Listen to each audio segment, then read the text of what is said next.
Commission, Mesdames, Messieurs les ministres et secrétaires d'État, Mesdames, Messieurs les membres du corps diplomatique, Mesdames, Messieurs les directeurs généraux, directeurs et chefs de service, Mesdames, Messieurs les représentants des partenaires techniques et financiers, Messieurs les présidents des organisations d'employeurs, Mesdames, Messieurs les secrétaires généraux de centrales syndicales de travailleurs, Mesdames, Messieurs les panélistes et participants aux tables rondes, Mesdames, Messieurs les représentants des associations de jeunes, Mesdames, Messieurs les représentants des organisations de l'économie informelle, distingués invités.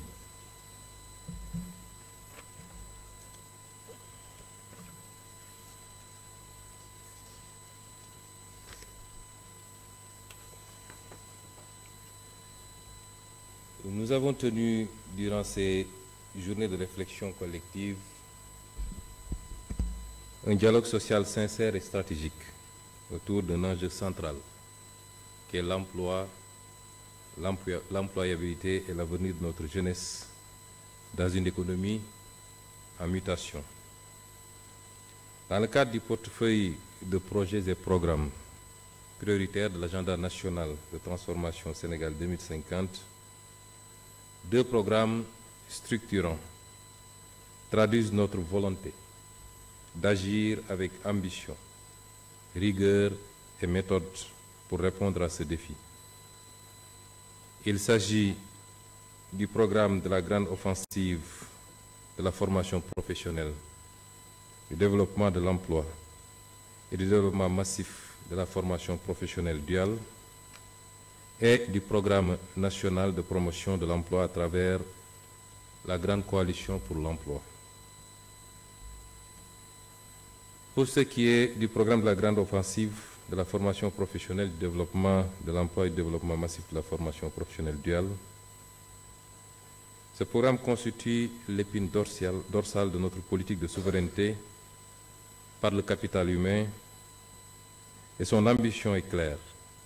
Faire de la formation professionnelle, depuis les niveaux infra-baccalauréat jusqu'au doctorat, un levier massif de transformation structurelle de notre économie, d'inclusion des jeunes et d'élévation des compétences dans les secteurs moteurs de la croissance.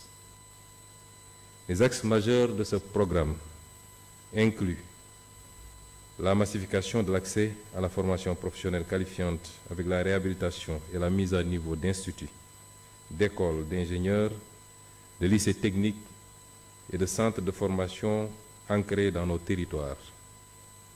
Le déploiement à grande échelle de la formation professionnelle duale en articulation directe avec les entreprises et les branches professionnelles. L'ingénierie territoriale de la formation pour aligner les compétences formées sur les réalités économiques régionales. La consolidation de parcellaires vers l'emploi à travers des contrats de formation, insertion et des dispositifs d'alternance. L'intégration du numérique et de l'innovation pédagogique avec des plateformes d'apprentissage, des certifications en ligne et le développement des compétences douces. Mesdames, Messieurs, nous engageons cette grande offensive pour faire de la formation professionnelle une véritable arme de construction massive d'emploi et de souveraineté. Il ne s'agit plus de former pour former, mais de former pour insérer, pour produire, pour entreprendre et pour transformer durablement notre économie par nos propres forces et compétences. Cette offensive n'est pas un slogan, c'est un ensemble cohérent de projets, structurés, localisés, pilotés et ancrés dans les territoires avec l'engagement des entreprises, des collectivités et des citoyens. Elle incarne notre vision d'un Sénégal juste, souverain et prospère. Pour le deuxième programme, qui est le programme national de promotion de l'emploi à travers la grande coalition pour l'emploi, il répond à un impératif de gouvernance collective de la politique de l'emploi. Il vise à faire émerger une coalition nationale multisectorielle, une grande alliance et agrégation de solutions pour créer massivement des opportunités d'insertion dans les secteurs catalytiques. Piloté directement par la primature, Ce programme repose sur des portefeuilles structurants portés et exécutés par les ministères sectoriels à travers des plateaux multisectoriels. Ses principaux axes d'intervention sont le lancement de la Grande Coalition pour l'emploi, un pacte tripartite entre l'État, le secteur privé ou plus généralement le milieu socio-professionnel, l'accélération de la création d'emplois dans les secteurs moteurs de croissance tels que l'agriculture au sens large, les bâtiments et travaux publics, l'artisanat, l'économie verte, le numérique, le secteur des services à forte valeur ajoutée. La mise en place de dispositifs incitatifs pour le recrutement des jeunes, tels que les subventions, les exonérations ciblées, l'appui à l'entrepreneuriat salarié. Le renforcement des plateformes locales de l'emploi comme guichets territoriaux et de services, d'orientation et d'intermédiation.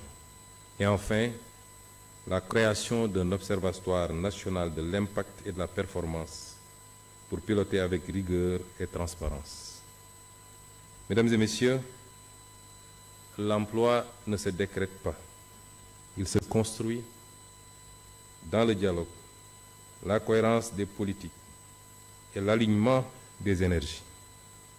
C'est le sens de cette grande coalition pour l'emploi. Un pacte national mobilisateur, une dynamique d'action partagée pour créer de l'emploi décent, durable et ancré dans les réalités de notre économie. En conclusion, notre engagement est total. La jeunesse sénégalaise a droit à un avenir d'opportunités, de dignité et de réalisation. Avec ces deux programmes structurants, nous nous dotons des leviers stratégiques pour un emploi souverain, inclusif et productif. C'est ainsi que nous ferons du travail non plus une attente, mais un droit concret, adossé à une politique de transformation systémique au service du peuple et de la nation. Mesdames et messieurs, je viens de vous lire le discours qui a été préparé par mes services et qui est fondamentalement adossé sur les travaux qui sont en cours au sein de la primature dans le cadre de la déclinaison ou de la mise en œuvre de l'agenda de transformation systémique. Ces deux programmes sont des programmes phares, c'est pourquoi on les a alignés dans ce qu'on appelle les programmes catalytiques, qui constituent les programmes les plus importants dans le portefeuille programme. Je voulais dire que ce que j'ai lu et ce qui a été présenté comme rapport des travaux que vous avez eu à mener pendant ces 2 jours constituent des professions de foi, des projections et des vœux. Il n'en a pas manqué dans le passé au Sénégal et je pense que des regroupements comme celui-là, sous cette forme ou sous d'autres formes, on en a tenu des dizaines, voire des centaines dans ce pays. Il est temps que nous puissions passer à l'action concrètement.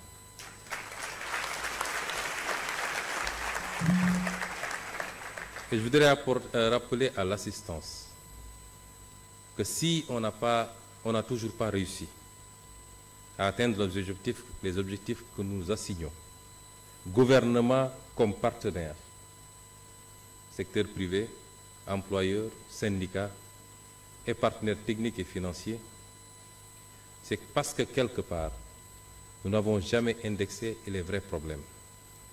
Coucher un programme sur un papier n'est pas le plus difficile.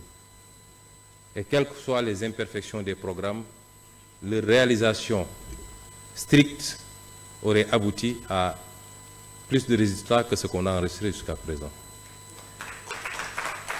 Le vrai problème de ce pays, c'est que nous ne sommes pas productifs. Et nous n'avons jamais travaillé sérieusement à bâtir une économie solide, saine et sérieuse. Je l'ai dit tout tantôt, l'emploi ne se décrète pas. Il n'est que la résultante des performances que nous réalisons, particulièrement dans ce domaine qui est l'économie. Et c'est illusoire de penser que l'emploi tomberait du ciel simplement parce que nous avons ce vœu, si nous ne nous attaquons pas sérieusement à ce problème. Le second problème est celui de la mobilisation des moyens endogènes du financement pour répondre à nos ambitions et pouvoir avoir plus ou moins d'autonomie par rapport à cela. Mesdames et messieurs, sur la période 2014-2023, l'activité économique au Sénégal a cru en moyenne de 5,3% annuel, contre 3,3% sur la période 2000-2013. Mais si on exclut de cette croissance le PIB non agricole, qui s'est accéléré qu'entre 2014 et 2017, ça veut dire que depuis 2018, nous sommes dans une dynamique de décélération. Si on l'enlève, et si on enlève de cette croissance également le secteur des hydrocarbures, la croissance moyenne a été de 3,1%. Si vous la corrélez au courant démographique, vous vous rendez compte que nous n'avons pas suffisamment été productifs, nous n'avons pas pu dégager suffisamment de marge pour que cela puisse générer de la redistribution par l'emploi, redistribution par l'offre de biens et services sociaux et redistribution par les transferts sociaux pour aider les plus démunis. Et c'est là où se trouve le véritable pari que nous devons relever désormais. Si on ne parvient pas à bâtir une agriculture solide, si l'on ne parvient pas à bâtir des activités structurées autour des autres secteurs primaires, pour pouvoir avoir l'ambition d'aller vers le secteur secondaire par la transformation, tout ce qu'on est en train de dire ici sera du vœu pieux, mais nous ne produirons pas d'emploi au Sénégal. Le second problème, comme je l'ai évoqué tantôt, est celui du financement.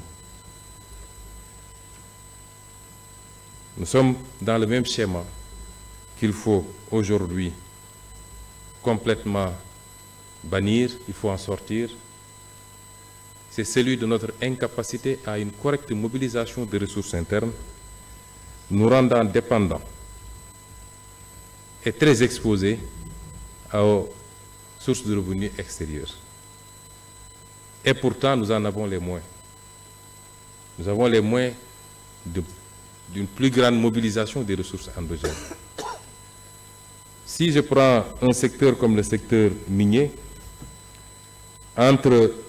sur les 5 dernières années, ce secteur a produit 4 milliards 290 millions à peu près de chiffre d'affaires. 4 290 milliards du moins de chiffre d'affaires. 4 290 milliards de chiffre d'affaires. Le secteur extractif, que ce soit le secteur de l'or, l'exploitation aurifère, les phosphates, les zircons, tout le secteur extractif, 4 290 milliards et poussières. Pour un bénéfice cumulé de 1127 milliards. À peu près le 7e du budget du Sénégal. Et en termes de revenus, dividendes comme impôts réunis, y compris les redevances, le pays n'en a pas perçu plus de 400 milliards, soit moins de 35% des revenus générés par le secteur. Et ce tableau est plus reluisant d'ailleurs de ce qui risque de nous arriver avec l'exploitation pétrogazière, ou sur des projections, par exemple en matière gazière de 21 440 000 barils par année, pour ce qu'on vient de démarrer, en attendant les phases qui suivent. Le Sénégal, tout revenu confondu par Petrosen, par Sénégal, se retrouvera avec moins de 13% des revenus pétroliers.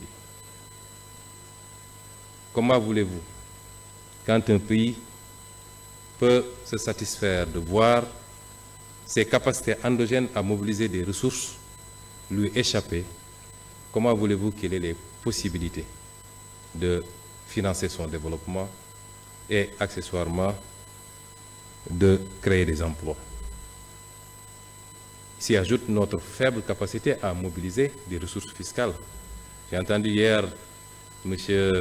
Lam se plaindre de la pression fiscale, il a tout à fait raison. Parce que notre incapacité à asseoir un système fiscal conforme à nos réalités, avec des taux supportables et une assiette extrêmement large, pour amener tous les Sénégalais à pouvoir contribuer, fait que aujourd'hui, tout l'effort est concentré sur une petite catégorie cible qui malheureusement supporte la charge pour tout le monde. Il nous faut travailler effectivement à pallier à cela. Les vrais enjeux sont là et c'est les combats que mon gouvernement, sur instruction de son Excellence le Président Bassirou Diomaye Faye, a décidé de mener et de gagner. C'est ça les vrais enjeux. Et nous aurions souhaité que l'ensemble des Sénégalais, ou l'écrasante majorité des Sénégalais, comprennent ces enjeux. Parce que c'est des paris sur le futur. Mais c'est déjà un défi par rapport au présent. Et c'est pourquoi nous avons parlé de pacte autour d'objectifs fondamentaux dans une gestion transparente où tous les acteurs de ce pacte pourront avoir toutes les informations dont ils ont besoin pour apprécier des capacités réelles du gouvernement, des disponibilités réelles de l'État et qu'ensemble nous puissions appliquer les idées que nous venons de lire ici. Parce que sans les moyens que nous devons mobiliser, nous ne pourrons pas appliquer ces idées. Et c'est pourquoi nous avons besoin de tout le peuple sénégalais.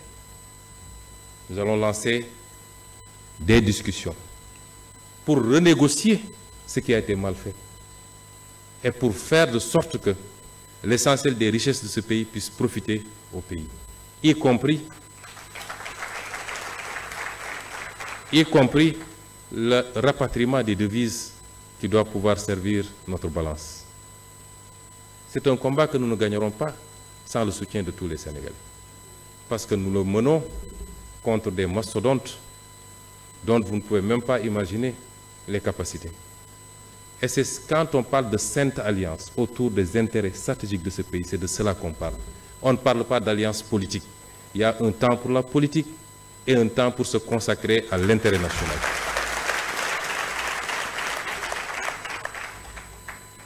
Vous voyez un pays comme le Qatar, 70%, c'est le pays qui connaît le plus fort taux de croissance depuis plusieurs années dans le monde, atteignant par moment 18% de taux de croissance, mais c'est parce qu'il y a eu une bonne gestion de ces ressources. Et c'est le cas de tout le Moyen-Orient. Donc, chers panélistes, voilà les grands enjeux. Je n'épiloguerai pas, il y a ce qui a été fait à la primature avec 2 programmes catalytiques qui, s'ils sont réalisés, nous feraient faire des bons significatifs, qualitatifs dans notre politique d'emploi. Il y a ce qui a été lu ici, et les 2 ne sont pas exclusifs parce qu'on va faire la jonction et on va faire le pilotage au plus haut niveau. Mais, comme disent les Wolofs, Balangana Nam Nefa. am na lu ko jiitu mooy nañu defarwaat fexe ba mënal suñu bopp ba téye suñu alal ci réew mi ba def preuve aussi de patriotisme ci li ñu war a contribuer pour ñun ñëpp li jëm ci intérêt général. Si on gagne ce pari, on aura gagné le pari de l'emploi, on aura gagné le pari de l'offre des biens et services publics, on aura gagné le pari d'un secteur privé fort, parce que c'est le secteur privé qui tire l'emploi. En réalité, l'État ne fait qu'accompagner. On aura gagné le pari de la stabilité de notre pays. Je vous remercie.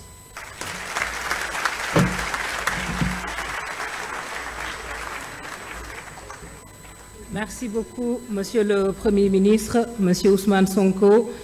Merci d'avoir réuni